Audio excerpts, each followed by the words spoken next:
Dok, ini wajah saya berjerawat parah nih. Tadi siang habis facial, tapi malah jadi bengkak, merah, terus nyeri. Oke, tolong difotokan kondisi wajahnya ya, Mbak. Oke, Dok. Ini fotonya ya, Dok. Wah, udah berapa lama nih kayak gini, Mbak? Udah 2 tahun, Dok. Biasanya sih suka muncul juga kalau saya pakai masker merek baru gitu. Kalau lagi sering begadang, sama kalau lagi makan makanan manis. Apa obat jerawat ini bisa saya beli sekarang ya, Dok? Oke, informasikan berat badan tinggi badannya ya, Mbak. Berat saya 75, tingginya 160, Dok. Baik, berikut resepnya ya. Saya resepkan doxycycline, clindamycin, ibuprofen, dan dexamethasone ya. Wah, terima kasih ya, Dok. Iya, sama-sama Mbak. Semoga cepat sembuh.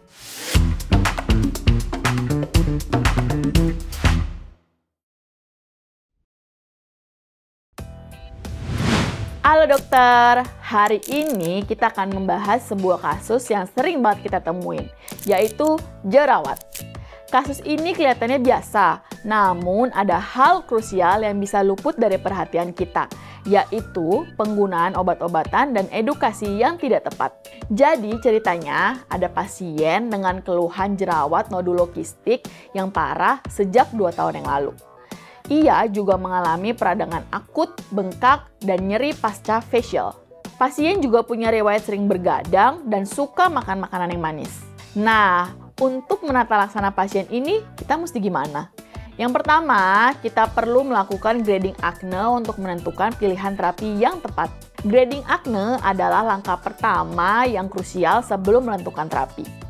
Tujuannya adalah untuk mengklasifikasikan tingkat keparahan jerawat pada pasien yang akan menjadikan panduan dalam memilih jenis pengobatan yang efektif, mulai dari terapi topikal yang ringan hingga kombinasi dengan obat oral.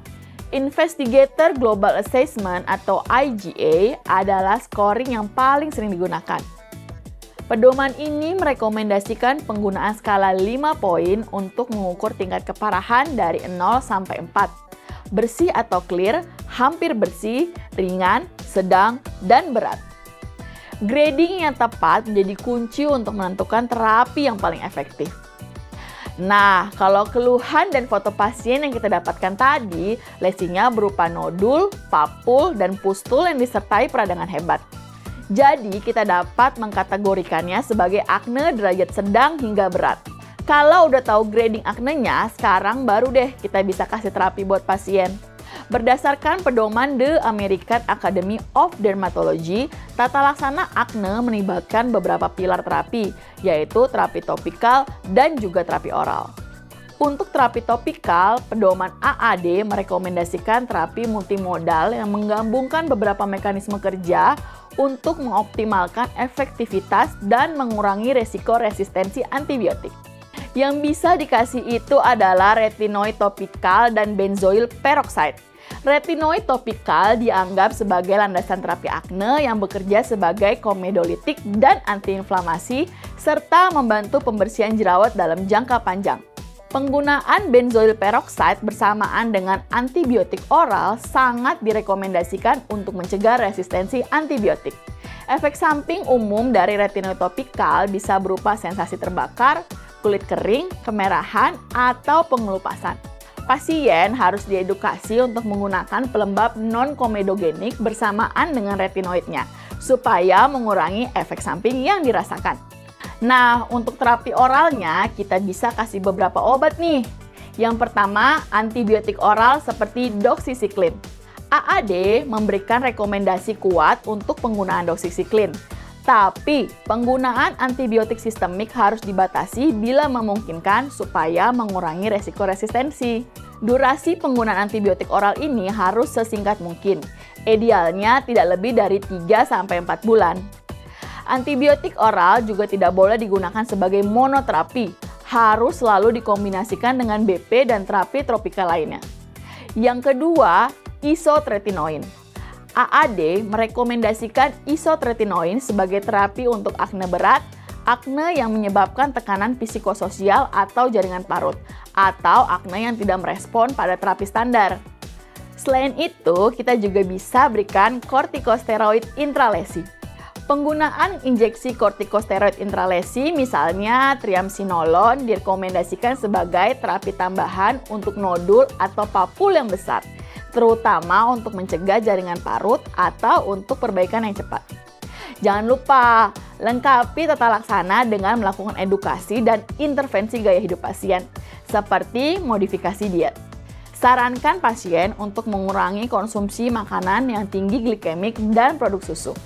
Terus, pola hidupnya juga perlu diubah.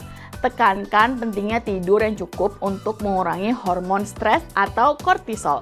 Skincare rutin juga nggak boleh lewat loh dok. Gunakan pembersih yang lembut dan pelembab yang non-komedogenik. Pasien wajib banget pakai tabir surya setiap hari. Karena obat-obatan akne itu meningkatkan fotosensitivitas. Dan yang terakhir, jadwalkan kontrol dalam 4-6 minggu untuk memantau respon terapi, mengevaluasi efek samping, dan menentukan langkah selanjutnya. Tata laksana akne itu harus sistematis dan komprehensif, tidak hanya fokus pada gejala, tapi juga pada patofisiologi dan faktor pemicu. Dengan pendekatan ini, kita dapat memberikan hasil yang lebih optimal bagi pasien. Supaya dokumentasi pasien lebih rapi dan komprehensif, jangan lupa gunakan fitur My Patient di aplikasi Alomedica ya dok. Dokter bisa catat riwayat kasus, terapi, dan edukasi yang diberikan secara sistematis, termasuk memantau progres pasien dari waktu ke waktu. Semoga kasus hari ini bisa jadi pengingat untuk kita semua agar lebih teliti dan berhati-hati. Like dan share video ini ke rekan sejawat, dan jangan lupa subscribe channel Alomedica untuk pembahasan klinis lainnya. Jadi dokter andal dalam genggaman, salam Alomedica.